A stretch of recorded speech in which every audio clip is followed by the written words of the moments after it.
Everyone, स्वागत है आप सभी का अनअकैडमी एटम्स फाउंडेशन चैनल पर। मेरा नाम है स्वाति राठी और मैं आपको पढ़ाती हूँ chemistry. A very good evening. जल्दी से सारे बच्चे आ जाइए। मैंने अपने फोन में क्लास चला ली है ताकि मुझे पता चल जाए कि मैं विजिबल एंड ऑडिबल हूँ या नहीं। फटाफट से कमेंट सेक्शन में hello hi good evening ma'am, कैसे हो मैम, कि स्पैमिंग फटाफट से शुरू कर दी जाए। All of you very very very good evening. आ जाओ फटाफट से सभी। Hello Veeru, Vindhyavasini, Monica, very good evening बेटा। आ जाओ जल्दी से। I wait for a minute. फिर उसके बाद हम लोग शुरू करेंगे हमारा एक बहुत ही इंटरेस्टिंग सेगमेंट।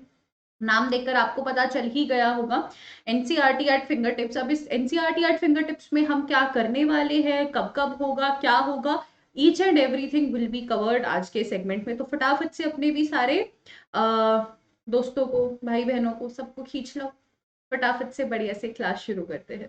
जल्दी से आ जाइए, आओ फटाफट से। अच्छा, ये अपनी मानी है। Good evening all of you. तो यहाँ पर तुम्हें टाइटल तो पता चल ही गया है, एनसीईआरटी एट फिंगर टिप्स। इसमें क्या करेंगे हम? अब यार 11th एंड 12th की ना एक बहुत ही इम्पोर्टेंट किताब होती है जिससे हम लोग नीट के लिए, जेई के लिए प्रिपेयर करते हैं। उस किताब का नाम है एनसीईआरटी एट फिंगर टिप्स। बहुत ही बढ़िया किताब है, मतलब मेरी पर्सनल फेवरेट किताब है। उसमें क्या है कि एनसीईआरटी से रिलेटेड जो जो क्वेश्चंस बन सकते हैं वो सारे क्वेश्चंस उस पर्टिकुलर किताब में दिए गए हैं। तो मैंने सोचा कि ऐसा क्यों ना सेम हम लोग 10th के लिए भी करें, क्योंकि आप लोग भी बोर्ड में बैठोगे और बोर्ड में तो एनसीईआरटी ही आएगी। तो अब हम लोग जैसे आप लोगों की क्लासेस कब कब होती हैं? Monday, Wednesday and Saturday. ठीक है, नहीं रुक जाओ, मंडे वेंसडे कैसे हो जाएगा? मंडे वेंसडे और फ्राइडे। हाँ, आज फ्राइडे है, सो मंडे वेंसडे फ्राइडे आप लोगों की क्लासेस होती है। ट्यूसडे थर्सडे सैटरडे 9th वालों की क्लास होती है। लेटर ऑन आपकी जो ये क्लासेस हैं इनका नंबर बढ़ जाएगा, डू नॉट वरी। बट अभी के लिए शुरुआत में आप लोगों की मंडे वेंसडे सैटरडे को मंडे वेंसडे फ्राइडे को क्लासेस हुआ करेगी।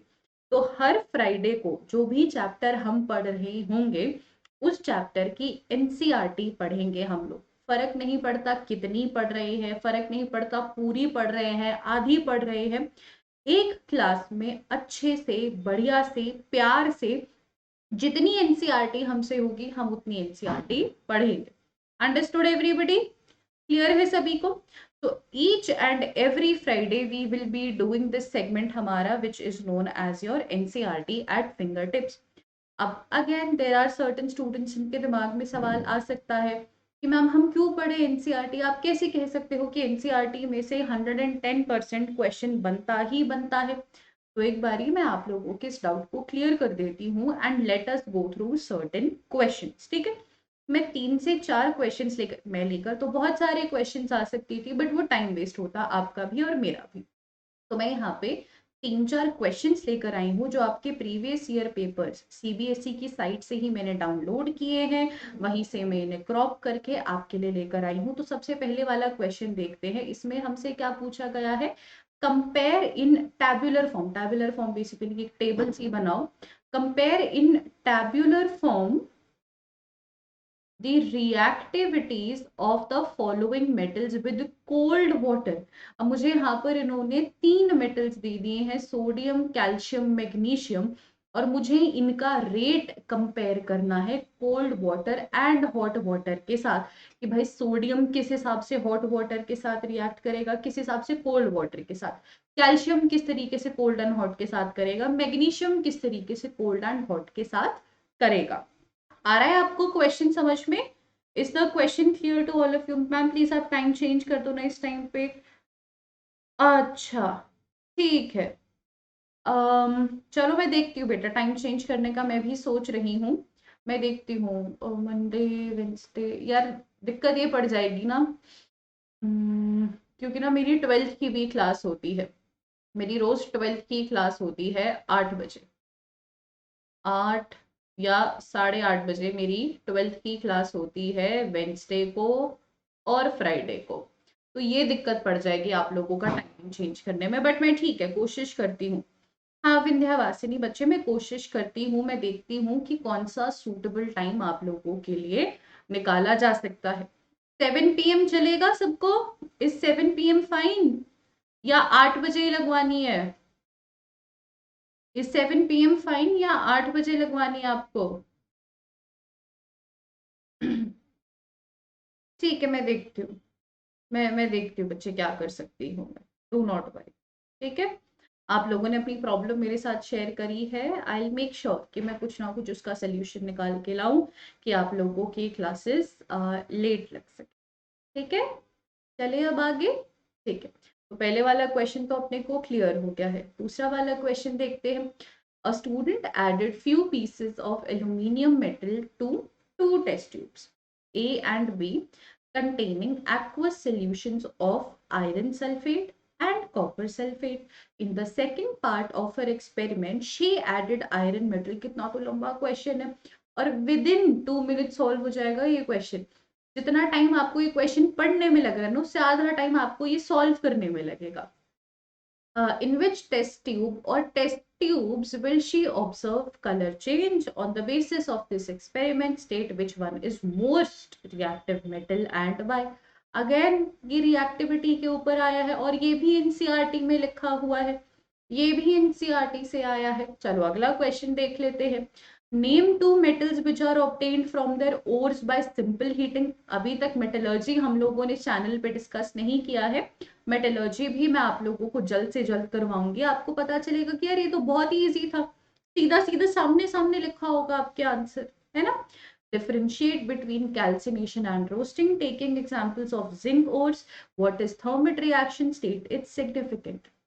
A, B, C तीनों के तीनों पार्ट्स अगेन आपके एनसीईआरटी में गिवन है, और कहाँ पर गिवन है? अभी जैसे ही मैं एनसीईआरटी खुलवाऊंगी सब आपको दिख जाए।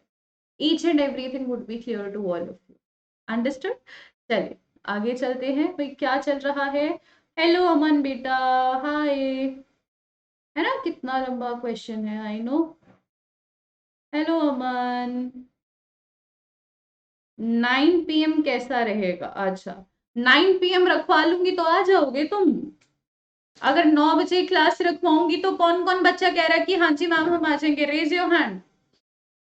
कौन कौन कह रहा है कि हाँ जी हम आ जाएंगे 9 PM में? कौन कौन कह रहा है? मैं तो रखवा लूंगी 9 PM।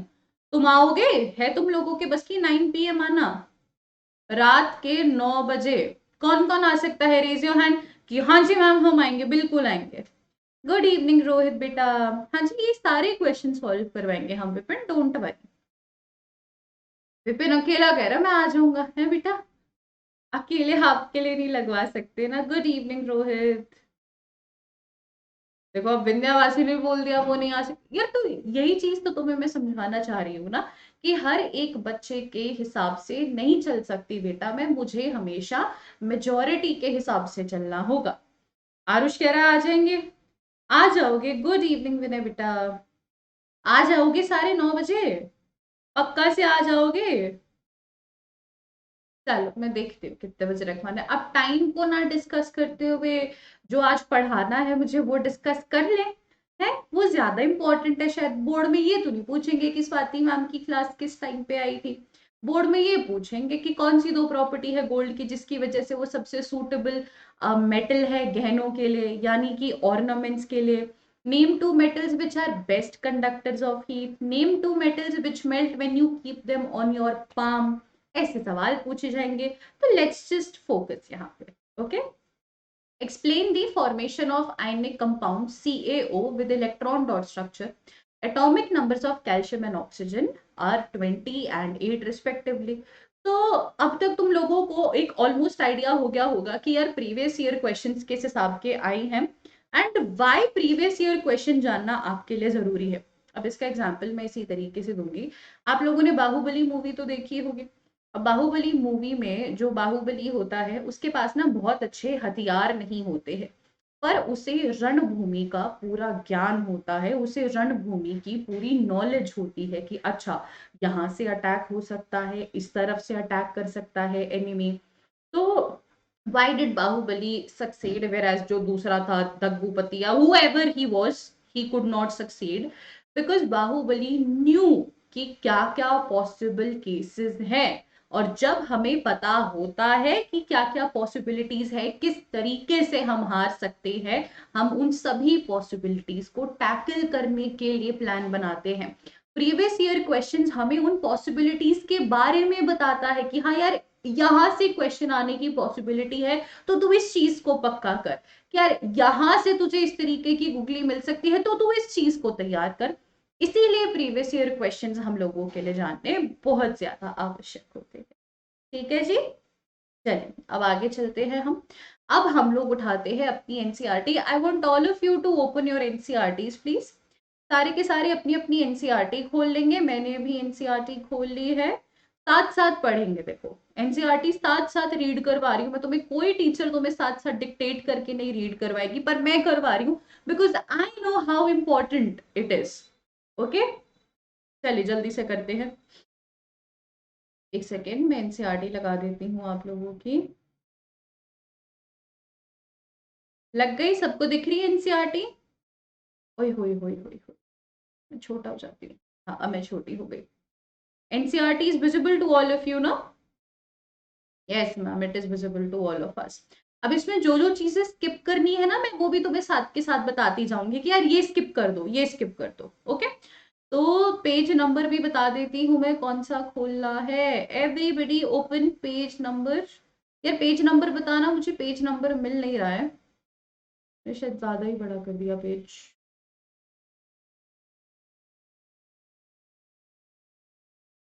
पेज नंबर 37 खोल लो, मतलब जो फर्स्ट पेज है चैप्टर का, फर्स्ट पेज है वो खोल लो। ओके, ठीक है जी। सो पढ़ते हैं अब हम लोग। मैं पढ़ती जाऊंगी, तुम मेरे साथ साथ रीड करते रहना, ठीक है? फिजिकल प्रॉपर्टीज पढ़ रहे हैं हम। The easiest way to start grouping substances, किसकी बात चल रही है? grouping substances is by comparing their physical properties. So here we are grouping substances, ठीक है? अब उनकी फिजिकल प्रॉपर्टीज हम लोग कंपेयर करेंगे। Let us study this with the help of a following activity. अब मैं तुम्हें बताऊंगी कि एक्टिविटी से कौन सा क्वेश्चन आया है प्रीवियस ईयर में। बस फोकस बनाए रखना, बस बिल्कुल फोकस बनाए रखना। तो ये एक्टिविटी 3.1 से लेके 3.6 तक करनी है। अब इसने क्या बोला कि यार कुछ पर्टिकुलर सैंपल ऑफ मेटल्स इकट्ठे कर लो। कौन सी चीजें इकट्ठी करनी है अपने को? Iron, copper, aluminium, magnesium, sodium, lead, zinc, ठीक है? ये ऐसे मेटल जो अपने को इजीली अवेलेबल हो।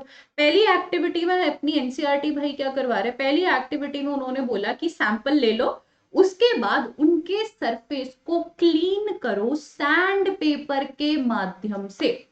सैंड पेपर से उनके सरफेस को आप क्लीन करो। तो जब हम मेटल्स को क्लीन करेंगे सैंड पेपर की मदद से, तो जो उनका सरफेस है वो चमकने लग जाएगा। तो सैंड पेपर से रब करने के बाद जब वो चमकने लगा, मैंने डिसाइड किया, मैंने ये कंक्लूड किया कि यार मेटल्स में तो चमक होती है, यानी कि मेटल्स में तो लस्टर होता है। अब वापस से मैं तुम्हें एक क्वेश्चन दिखाती हूँ, जो मैं प्रीवियस ईयर क्वेश्चन लेके आई हूँ।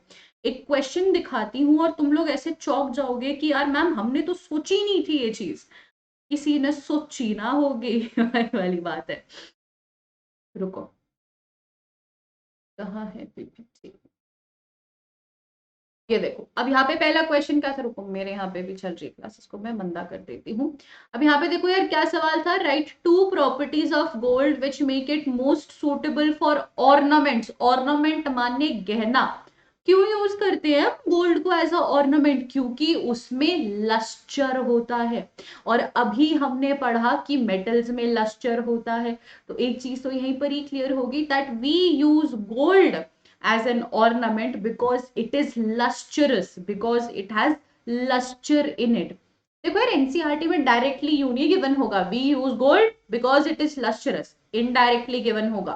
वही वाली बात है ना कि कान को चाहे मैं ऐसे पकड़ू चाहे ऐसे पकड़ू, पकड़ा तो कान जा रहा है ना। तो उसी तरीके की चीजें यहाँ पर चल रही है। आया समझ में? बेटा डक्ट, हाँ डक्टाइल भी है, क्या बात है, ज्ञान सारा ले रखा है बच्चों ने, शाबाश। चलिए वापस एनसीईआरटी की तरफ जाते हैं हम। एनसीईआरटी की किताब की तरफ जाते हैं। तो एक्टिविटी 3.2 में क्या करना है? Try to cut these metal with sharp knife and note your observations. Hold a piece of sodium metal with a pair of tongs. Tongs माने चिमटा. अब आप लोगों से पूछा जाएगा कि भाई क्यों क्यों पकड़ा जाता है सोडियम को with care? Why should we handle sodium potassium such elements with care? जल्दी से बताइए कमेंट सेक्शन में. हाँ जी रविशंकर बेटा, ये क्लास 10th की क्लास चल रही है. रविशंकर फटाफट से बताओ, आपकी एनसीईआरटी में यहां पर गिवन है always handle sodium metal with care. क्यों? यहाँ पे लिखा है dry it by pressing between the folds of filter paper. उन्होंने बोला कि जैसे पेपर होता है ना, पेपर के बीच में उसे ऐसे दबा दबा के सुखाना है. क्यों? सोडियम में ऐसा क्या है? सोडियम को क्यों इतने भाव बढ़ा रहे हैं हम? ओए होए होए ओए होए होए, हाईली रिएक्टिव होता है. एग्जैक्टली. नॉट विद एयर, मतलब of course it is reactive with air, but यहां पर क्या हो रहा है, उसको हम लोग सुखा क्यों रहे हैं? Because it is highly reactive with water also. पानी में भी आग लगा देगा. अगर वो थोड़ा सा गीला रहेगा तो वो पानी में आग लगा देगा. It can be hot. Hot से नहीं, it's not that it can be hot. कारण बेटा होता क्या है कि अगर वो गीला रहेगा ना तो वो हवा में आग लगा देगा. Then it will become hot. अगर उसको सुखाया नहीं then it is going to become hot. ठीक है. To save our skin from harm. Yes very good. क्योंकि अगर हमने उसको डायरेक्टली पकड़ा, मान के चलो कि ये सोडियम, इसको मैंने डायरेक्टली पकड़ा, हवा के कांटेक्ट में आती इसमें आग लग जाएगी, हाथ जल जाएगा मेरा. तो so that is why we should never ever ever do it. हमेशा चिमटे की मदद से, टोंग माने चिमटा, चिमटे की मदद से हमें ये करना चाहिए. ठीक है. You will find that metals are generally hard. The hardness varies from metal to metal. ठीक है. ये एक चीज भी हमने कंक्लूड कर ली कि मेटल्स हार्ड होते हैं, बट जो ये हार्डनेस होती है ये वेरी करती रहती है. अब हम तीसरी एक्टिविटी देखते हैं. तीसरी एक्टिविटी में उसने बोला लोहा लो, जिंक लो, लेड लो, कॉपर लो. ठीक है. Place any one metal on a block of iron और उसको ऐसे ठक ठक ठक ठक मारते रहो. ठीक है. उसने क्या बोला कि आयरन लो, उसको फिर एक आयरन की शीट के ऊपर रखो और उसको हैमर से मारते रहो मारते रहो मारते रहो. थोड़ी देर बाद तुम क्या ऑब्जर्व करोगे कि पतली पतली शीट्स बन जाएंगी. अब metals can be converted into पतली पतली शीट्स, और इस प्रॉपर्टी को हम क्या कहते हैं फटाफट से? नहीं रॉय बेटा, रिविजन नहीं चल रहा है, हम एनसीईआरटी रीड कर रहे हैं. एनसीईआरटी रीडिंग चल रही है. ठीक है. जल्दी से बताइए. दी एबिलिटी ऑफ मेटल, जिससे हम उसे पतली पतली शीट्स में कन्वर्ट कर सकते हैं, उसे हम कहते हैं मेलिएबिलिटी. अब इसमें से सवाल क्या बन के आएगा कि ऐसे कौन से दो मेटल्स हैं विच आर मोस्ट मेलिएबल. अभी वापस से हमने क्वेश्चन देखा था. क्वेश्चन था कि ऐसे कौन से मेटल है जिन्हें हम अपनी हथेली पे रखते हैं वो पिघल जाता है. बिल्कुल, मतलब हथेली पे रखते ही मेटल मिलेगा और यहां मैं पिघल गया. तो ऐसे कौन से दो मेटल्स हैं हमारे जो मोस्ट मेलिएबल है? अगर किसी ने अभी तक अंडरलाइन नहीं करा है तो कृपया करके प्लीज अंडरलाइन कर लीजिएगा कि गोल्ड एंड सिल्वर होते हैं आपके मोस्ट मेलिएबल मेटल्स. 1 मार्कर्स में, एमसीक्यूज में, असर्शन रीजन में, दोनों तीनों तरीके से आपके इससे क्वेश्चंस बन सकते हैं. ठीक है. समझ आ गया सबको? Yes. AUAG. Yes very good. Okay. अब ऐसे बहुत से मेटल्स होते हैं जिन्हें हम पतले पतले तारों में कन्वर्ट कर सकते हैं. बहुत बारी ना क्या हुआ, मैं एक बार ये क्लास में पढ़ा रही थी यार, मेटल्स को ना हम तारों में कन्वर्ट कर सकते हैं. बच्चे खुश हो गए, मतलब सारे तो नहीं, मुझे खुश हो गए, मैम उससे हम तारे बना सकते हैं. मतलब हम किसी को यूं भी बोल सकते हैं कि ले तेरे लिए मैं तारे तोड़ के लाए. बेटा तार माने वायर. मैं तुम देसी भाषा नहीं समझ पा रहे हो. तार माने वायर्स. ठीक है. सो मेटल्स की ऐसी कैपेबिलिटी, ऐसी प्रॉपर्टी जिसके कारण हम उन्हें वायर्स में कन्वर्ट कर सकते हैं, उसको हम कहते हैं डक्टिलिटी. क्या कहते हैं हम? डक्टिलिटी. एक सेकंड में साइड में आ जाती हूँ क्योंकि छुप रहा था. उसको हम कहते हैं डक्टिलिटी. अब सवाल आएगा कि मोस्ट डक्टाइल कौन है? तो मोस्ट डक्टाइल होगा आप लोगों का gold. Gold is the most ductile metal. All of you please underline this. All of you please underline this also. And gold अपना मोस्ट डक्टाइल है, गोल्ड अपना मेलिएबल भी है. तुम लोगों ने 9th क्लास में रदरफोर्ड्स मॉडल ऑफ एटम पढ़ा है सबने? रदरफोर्ड्स मॉडल ऑफ एटम पढ़ा है सबने? येस और नो? पढ़ा है कि नहीं पढ़ा? यस नो, यस नो, पढ़ा है ना रदरफोर्ड? हाँ एग्जैक्टली एग्जैक्टली विपिन, कि 1 ग्राम गोल्ड से हम 2 किलोमीटर लंबा वायर बना सकते हैं। तो ना 9th क्लास में तुम्हारा एक चैप्टर है स्ट्रक्चर ऑफ एटम, उसमें कॉन्सेप्ट है रदरफोर्ड्स मॉडल ऑफ एटम।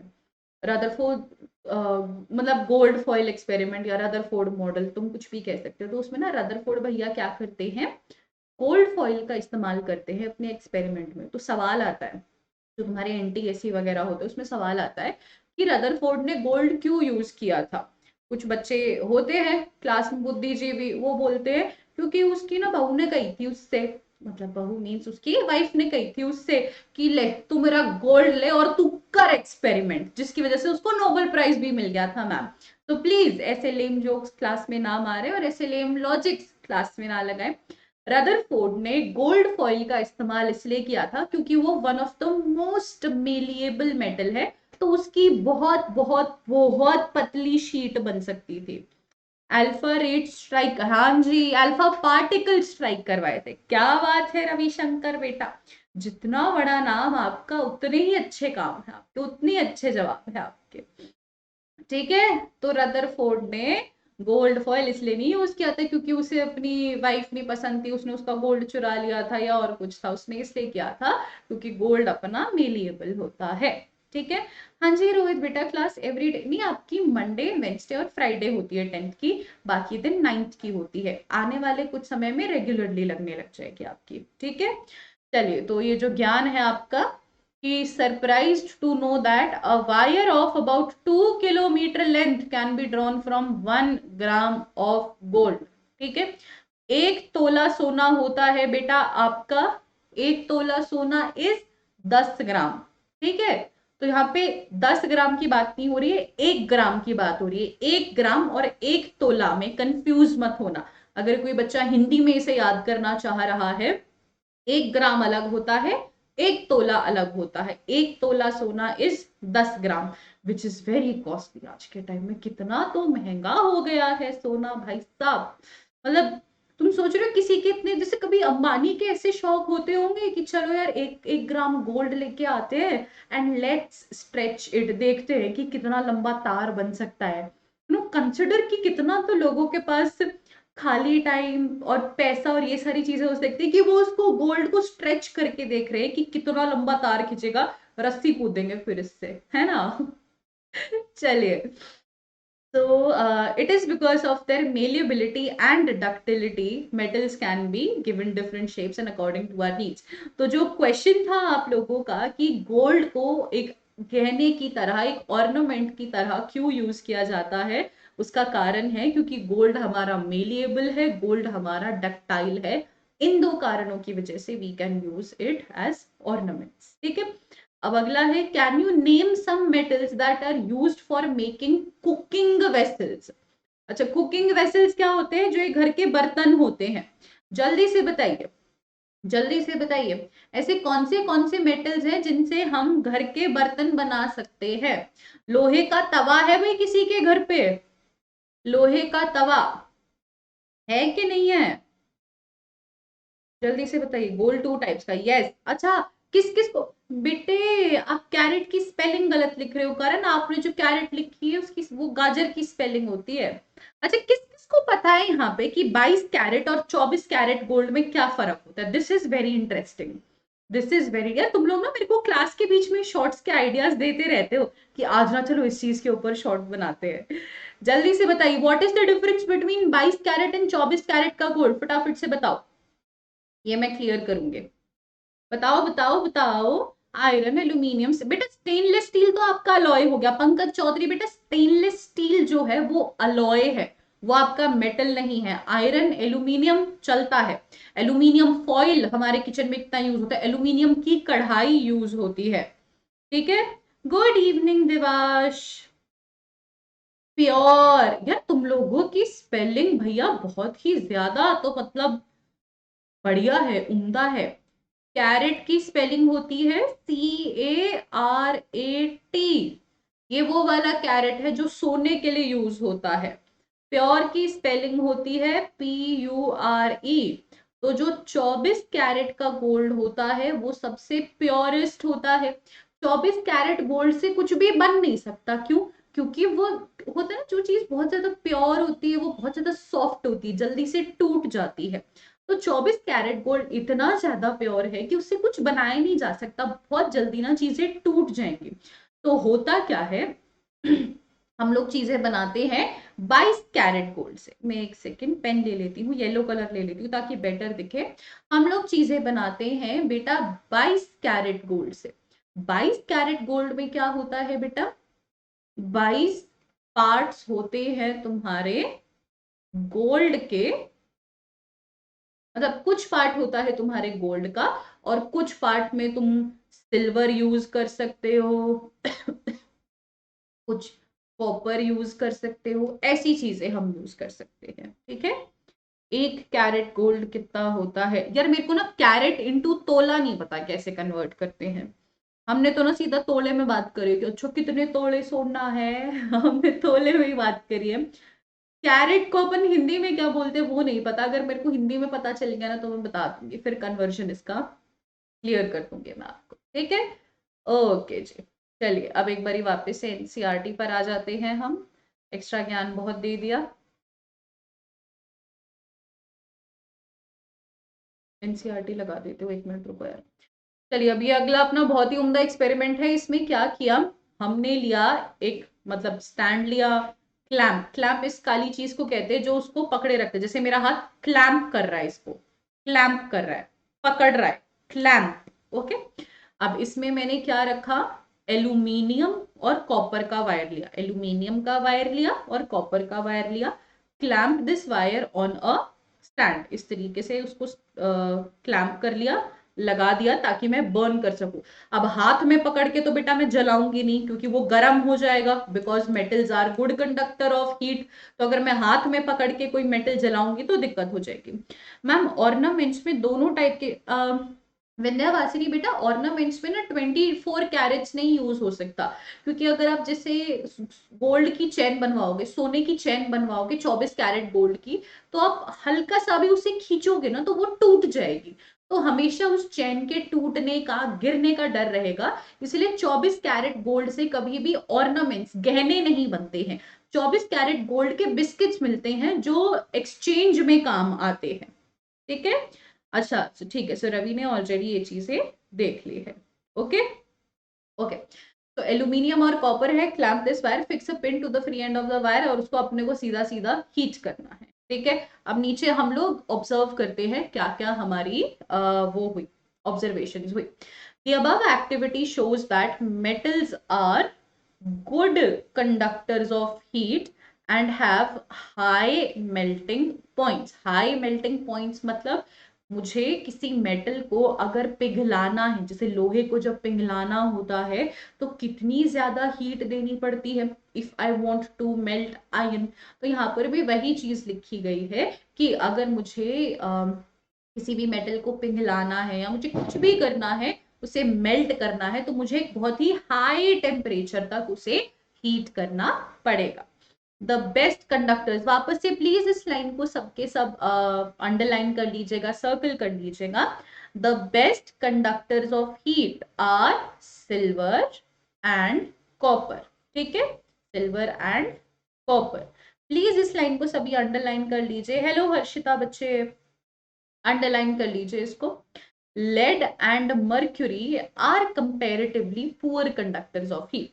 अब मैं बताऊं इसके ऊपर क्वेश्चन कैसे बनेगा, सवाल आएगा, all metals are, assertion reason के फॉर्म में बताती हूँ पहले। असर्शन आएगा, all metals are good conductors of heat without any exception. all metals are good conductors of heat without any exception। Reason में क्या स्टेटमेंट होगी, lead and mercury are poor conductors of heat. तो क्या आप मुझे बोल सकते हैं कि जो असर्शन है वो राइट है, रीजन राइट है, असर्शन रीजन दोनों राइट है, या फिर क्या है, आपको क्या लगता है? फटाफट से बताइएगा। अरे ऑल ऑफ यू, अच्छा तुम्हारे पास 5-7 सेकंड लेट आवाज पहुंचती है तो I will wait.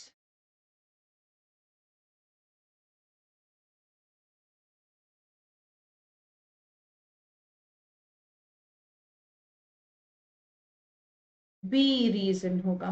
Ma'am nowadays we use aluminium wire instead of copper. यार I haven't seen any as such aluminium wire. मेरे घर में तो यार अभी तक जितनी भी मैंने तारे देखी हैं छिली हुई सारी कॉपर की होती है।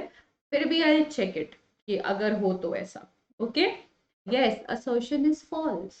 See, chemistry without exception is just like chemistry without Swati ma'am. It doesn't exist. Okay. तो लेड एंड मर्क्यूरी हमारे पुअर कंडक्टर्स ऑफ हीट होते हैं। चलो अब तुमसे एक क्वेश्चन आया, right the exceptions of such metals which are poor conductors of heat, या write the exception of conductivity of heat for metals, या ऐसे metals का नाम बताओ basically which are poor conductors of heat। तो ये एक लाइन से तुम देख रहे हो कितनी तरीके के क्वेश्चन बन गए। एंड देन पीपल से कि एनसीईआरटी से क्या आता है। हेलो अमन बेटा, बिल्कुल पहचान लिया, बिल्कुल पहचान लिया। अमन यादव बेटा, आपने जो रीजन लिखा है वो एसएसटी वाले रीजन की स्पेलिंग है, केमिस्ट्री वाले रीजन की स्पेलिंग REASON होती है। ठीक है, सो इसको अंडरलाइन कर लीजिएगा। चलते हैं अब हम आगे। Do metals also conduct electricity? Yes, metals conduct electricity. अब ये जो एक बहुत ही इंपॉर्टेंट पॉइंट आ गया है, ये नोट डाउन कर लीजिएगा। हमें ये तो पता है कि मेटल्स इलेक्ट्रिसिटी कंडक्ट करते हैं, तभी हमारे घर में जो तार है उनमें कॉपर होता है, सिल्वर होता है, ये सारी चीजें होती है। You must have seen that wires that carry current have a coating of polyvinyl chloride PVC। अब इस चीज को वापस से सभी अंडरलाइन कर लीजिए। मैं वापस से नीचे आ जाती हूँ ताकि आपको चीजें दिखने लग जाए। आ गई मैं। चलो, they have a coating of PVC, polyvinyl chloride. Why are electric wires coated with such substances? फटाफट से बताओ आपको क्यों लगता है। हाँ यार हर्षिता, मेजोरिटी चीजें ना एक्टिविटी में से आती, क्योंकि मेटल्स एंड नॉन मेटल्स में ना बहुत ज्यादा एक्टिविटीज गिवन है। तो जो वन लाइनर्स हो गए, वन वर्ड हो गए, असर्शन रीजन हो गए, इस तरीके की चीजें आपकी एक्टिविटी में से आएगी, क्योंकि एक्टिविटी में कंक्लूजन निकलता है चीजों का, इसीलिए एक्टिविटीज करा रही हूं मैं आपको। बताइए क्यों कवर करके रखते हैं हम।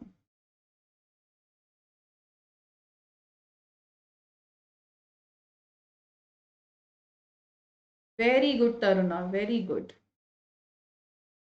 दे are insulator, yes, yes exactly. So what is happening, मान के चलो कि इस पेन के थ्रू इलेक्ट्रिसिटी पास हो रही है। हम लोगों ने जैसे नॉर्मल टर्म्स में हम बात करते हैं, नॉर्मल घरों में जो टर्म यूज होती है नंगा तार, सबने सुना होगा ना कि वहां पर नंगा तार है, उसको हाथ मत लगाओ, उसमें करंट लग रहा है।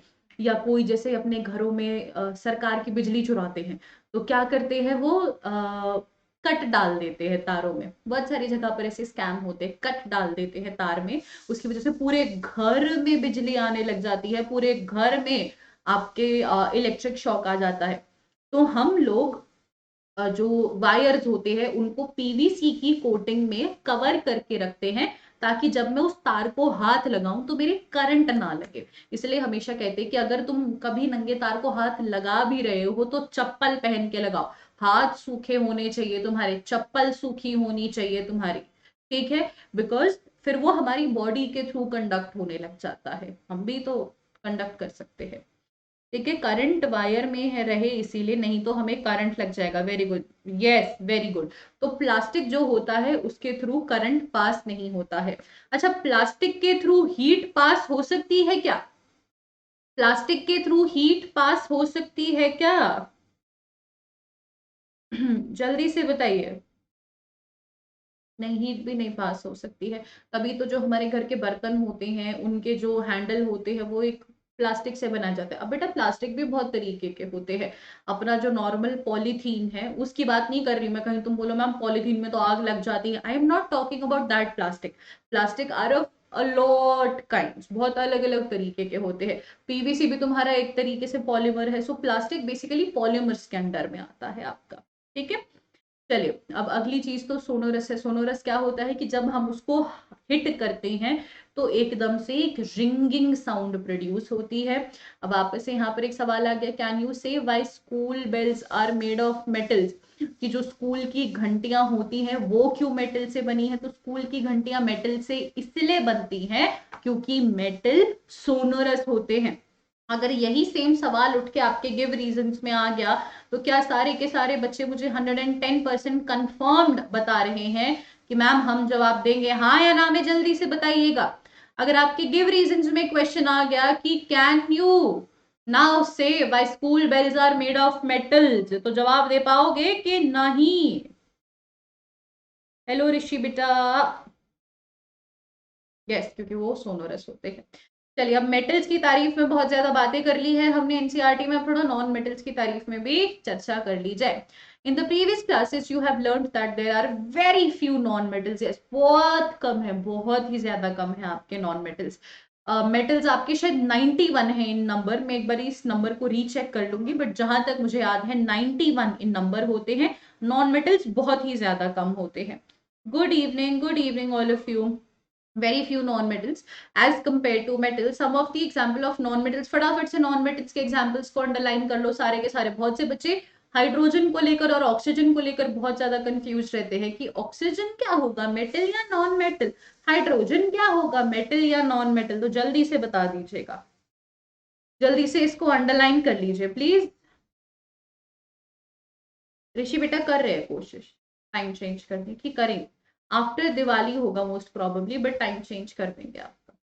The non-metals are either solids or gases except bromine which is a liquid. Please इस चीज को भी अंडरलाइन करें। Each and every line is a very important question. आप लोगों से पूछा जाएगा कि ऐसा कौन सा नॉन मेटल है which is liquid at room temperature। ये आप लोगों के एनटीएससी के लिए भी इंपॉर्टेंट है, ओलंपियाड्स के लिए भी इंपॉर्टेंट है, एज वेल एज आपके बोर्ड्स के लिए भी इंपॉर्टेंट है। ऐसा कौन सा नॉन मेटल है which is a liquid at room temperature. Generally आपके नॉन मेटल्स या तो सॉलिड होते हैं या गैशियस होते हैं, जैसे हाइड्रोजन गैशियस है, ऑक्सीजन गैशियस है आपका, but there are certain non metals, there is only one, तुम लोग वन ही याद रखो, there is one non metal which is liquid at room temperature which is your bromine. तो कृपया करके मैं आप लोगों से रिक्वेस्ट कर रही हूँ इस चीज को अंडरलाइन कर लीजिएगा। फटाफट से कमेंट सेक्शन में बताओ कौन सा मेटल है which is liquid at room temperature. ए जल्दी जल्दी जवाब दो, जल्दी से जवाब दो भाई। ऐसा कौन सा मेटल है which is liquid at room temperature, बताइए। 7:30 बढ़िया टाइम है। चल देखते हैं, सबको आके अपना अपना कंट्रीब्यूशन देना है। चलिए, मुझे अभी तक जवाब क्यों नहीं मिल रहा है? दीक्षिता जी जवाब दीजिएगा। क्या बात है, मर्क्यूरी। मोनिका ब्रोमीन नहीं है, mercury mercury mercury mercury mercury. Yes Vipin, मैंने क्या सवाल पूछा? मैंने पूछा है लिक्विड एट रूम टेम्परेचर, ऐसा कौन सा मेटल है which is liquid at room temperature, and the correct answer is mercury. ये ऐसे याद करते हैं आप, ठीक है? मर्क्यूरी, ये मर्क्यूरी है, मर्क्यूरी। ओके सो जो ये टेबल है ये हम अभी नहीं करेंगे। अब इसके बाद ना आगे बहुत सारे एक्सेप्शंस आ रहे हैं। सो पेज नंबर 39 पे जितने भी एक्सेप्शंस तुम लोगों को गिवन है सारे के सारे तुम लोग याद करोगे। जो अगली क्लास होगी उसमें we will be doing a Menti session. Oh my God, surprise अभी ही लीक कर दिया मैंने। जो नेक्स्ट क्लास होगी उसमें we will be having a Menti session, और उस मेंटी सेशन में मैं आप लोगों से जितने भी एक्सेप्शंस हैं इस चैप्टर के, एक्सेप्शंस वन लाइनर्स, सारी की सारी चीजें हम आपके साथ उस मेंटी सेशन में पूछेंगे। ठीक है जी? तो पेज नंबर 39 पे पहला एक्सेप्शन क्या है? On the basis of observation, पहला है all metals except mercury exist as solid at room temperature. तो अगर आप लोगों से ये भी सवाल पूछ लेना कि क्या मेटल लिक्विड्स होते हैं, आप बोलोगे हाँ, बस एक मेटल लिक्विड होता है मर्क्यूरी, बाकी सब सॉलिड होते हैं। आपसे किसी ने पूछा कि क्या मेटल गैशियस होते हैं, आप बोलोगे कि नहीं, नॉन मेटल गैशियस हो सकते हैं परंतु मेटल कभी भी गैशियस नहीं हो सकते हैं। ठीक है? हाँ जी, मैं बता दूंगी, सारी चीजें बता दूंगी, सब बता दूंगी मैं। ठीक है? तो मर्क्यूरी हमारा लिक्विड है, मेटल्स गैशियस नहीं होते हैं।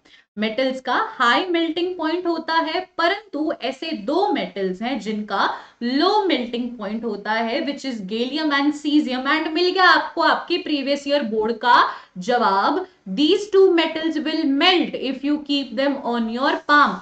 हथेली में अगर मैंने रखा मेरे गैलियम और सीजियम को तो वो पिघल जाएगा, जैसे तुम केमिस्ट्री के अच्छे अच्छे कॉन्सेप्ट देकर पिघल जाते हो। आ गए भाई बात समझ में सबके? तो ये हमारे प्रीवियस ईयर बोर्ड में सवाल था, बहुत से बच्चे अभी जस्ट आए हैं क्लास में, तो मैं आप लोगों के लिए एक बारी प्रूव कर देती हूँ, क्वेश्चन दिखा देती हूँ। मानते तो हो नहीं तुम एक बारी में मेरी बात, तो मुझे प्रूव तो तुम्हें करना पड़ेगा ही। जल्दी से मैं आपको एक बारी दिखा देती हूँ वो सवाल कौन सा था जिसकी मैं बात कर रही थी। ये रहा। A का third question, name two metals which melt when you keep them on your palm. तो गैलियम एंड सीजियम है आपका इसका जवाब। इससे पहले क्या तुमने कभी सोचा था कि इसके ऊपर प्रीवियस ईयर क्वेश्चन होगा? इस पॉइंट को हम लोगों ने पहले पढ़ा था। ये सारी चीजें क्लास 9th में पढ़ रखी है तुमने। इतनी फास्ट फॉरवर्ड हो तुम सारे। चलो तो बाकी एक्सेप्शंस पढ़ते हैं हम। एक मिनट यार, मैं वो लगा देती हूँ, एनसीईआरटी वापस से लगा देती हूँ। ठीक है, शाबाश। Iodine is a non metal but it is lustrous. अब हमने क्या पढ़ा था कि यार सिर्फ ना मेटल्स में चमक होती है, नॉन मेटल्स में तो बिल्कुल चमक ही नहीं होती। आयोडीन वाज लाइक कि भाई भाई भाई मेरे में बहुत ज्यादा चमक है। तो आयोडीन एक ऐसा नॉन मेटल है विच इज लस्टरस, जिसमें चमक होती है। कार्बन एक ऐसा नॉन मेटल है जो डिफरेंट फॉर्म्स में एग्जिस्ट कर सकता है। हमने पढ़ा था कि मेटल्स हार्ड होते हैं, नॉन मेटल्स अपने सॉफ्टी से होते हैं। हमारी पेंसिल का जो सिक्का है that is a non metal, कितना ज्यादा सॉफ्ट है, मैं तोड़ सकती हूँ उसको अपने हाथ से, ठीक है। पर एक ऐसा नॉन मेटल है which is the hardest naturally occurring substance which is diamond, हीरा। Diamond is the hardest substance, और वो किससे बना है? कार्बन से। कार्बन क्या है? एक नॉन मेटल, इतना हार्ड है वो कि कोई मेटल उस जितना हार्ड नहीं है। तो ये एक और नया एक्सेप्शन हमने पढ़ लिया है।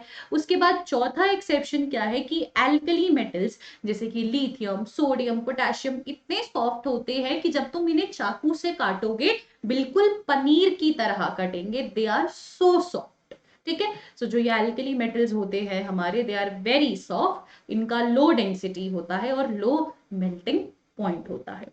तो अभी हम लोगों ने फिजिकल प्रॉपर्टी खत्म कर ली, फिजिकल प्रॉपर्टी की एक्टिविटीज खत्म कर ली, फिजिकल प्रॉपर्टी के एक्सेप्शंस खत्म कर लिए हैं। तो I want all of you to go through it once again because all the points are very important. हमारा होगा मेंटी जो अपनी अगली क्लास होगी उसमें, एंड उसमें यही सारे के सारे पॉइंट्स मैं आप लोगों से पूछूंगी, ठीक है। क्लास 9th की क्लास होती है बेटा ट्यूसडे, थर्सडे एंड सैटरडे को, तो कल है आप क्लास 9th वालों की क्लास, ठीक है। हाँ जी, सभी चैप्टर्स के एनसीईआरटी रीडिंग कराएंगे, कारण डोंट वरी, मैं हूं ना, सारी चीजें कराऊंगी, ओके। चलिए तो अपने इस सेशन को हम यहीं पर ही समाप्त करते हैं। मिलते हैं आप लोगों के अगले सेशन में, तब तक के लिए bye bye all of you. Very happy Diwali, we will be meeting after Diwali. I hope इस दिवाली आप सभी लोगों के घर में, लाइफ में बहुत सारी हैप्पीनेस आए, बहुत सारी खुशियां आए। जितने भी प्रॉब्लम्स हैं आपकी लाइफ में आप उनको टैकल कर सको, और आपको इतनी ज्यादा मतलब मोटिवेशन मिले to achieve high and to achieve good things in your life, ठीक है। तो मिलते हैं आप लोगों की अगली क्लास में, तब तक के लिए bye bye all of you, good night and happy Diwali.